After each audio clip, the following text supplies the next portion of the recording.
Whenever you turn on the World Cup, you're going to hear commentators use this word every time a player goes down after a tackle. They call it a knock. But what actually happens to a player's body during that impact, and how bad could it be? Because when you look at the video, you always see their faces that look like they're writhing in pain. Well, joining us right now is our sports medicine specialist, orthopedic surgeon, Dr. Emilio Tanaka. Dr. Tanaka, it's always great to see you. Thank you for your time. And you have a soccer jersey behind you, so that's very good. It's perfect.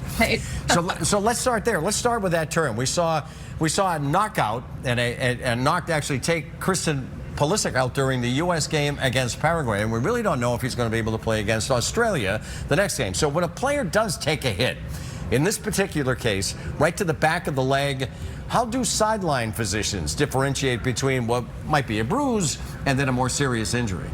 Yeah, so this can be a really tough situation, mostly because, it has to be done quickly and the stakes are really high. But essentially, when we see an injury, and especially if the player is not just jumping up and getting back into play right afterwards, our first job is really to assess whether there is a true structural injury. So this means, is something torn or is something broken where they're simply not able to perform the duties that they need to while they're playing. So that's the first thing.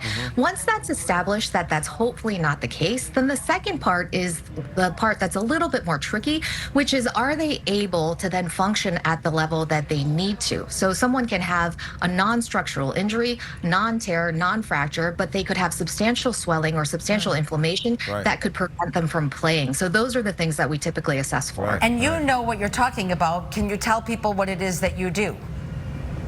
For which team? So I work as the Chief Medical Officer for the New England Revolution. Thank you very much. I thought that was important to say. What treatments happen in the locker room at halftime to determine whether a player can get back out there? Yeah, so at halftime or in the locker room, there are a lot more resources in order to do a full and complete evaluation. So I think that's the most important thing, is that on the field, you only have a couple seconds. You don't have all of the tools that you need to. So doing a comprehensive evaluation is probably one of the most important things. And then secondly, we're typically thinking about two separate pathways for an injury. The first is if there's any sort of maybe non-critical structural injury, but something feels loose or something feels tight, there can be stretching. There can be taping to support that joint if they need to, or some sort of bracing in the worst case scenarios. And then on the other hand, if there's something like inflammation, so it's not so much a structural issue, but if there's pain, they can give anti-inflammatories, they can use ice and other types of treatments to treat those as well. And Dr. Tanaka, you can appreciate, the viewers can appreciate that maybe in a regular setting, that's what the pace will move at one thing, but in the frenetic pace of an actual game, which goes by very quickly, you're working quickly to determine what exactly is the issue. So for regular people, at what point does a standard sports bruise actually warrant a trip to go see a doctor? Yeah, that's a great question. So I think in the beginning, there are certain red flags that people should watch out for. So if you can't put weight on it, I think that is one indication.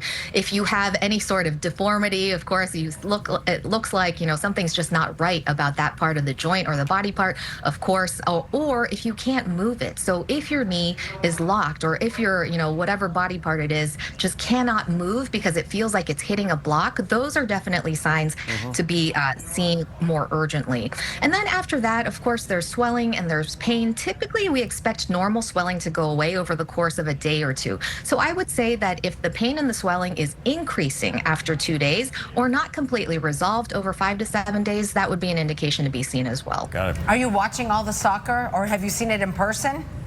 I haven't seen it in person. I am watching as much as I can. Yeah. Love it. We love talking with you, as always. Usually we talk to you in person. Usually it's when the Celtics are in the playoffs, but that's right. That was too short this year, so we're doing it on TV this time. Dr. Tanaka, great to see you. Thanks for your time.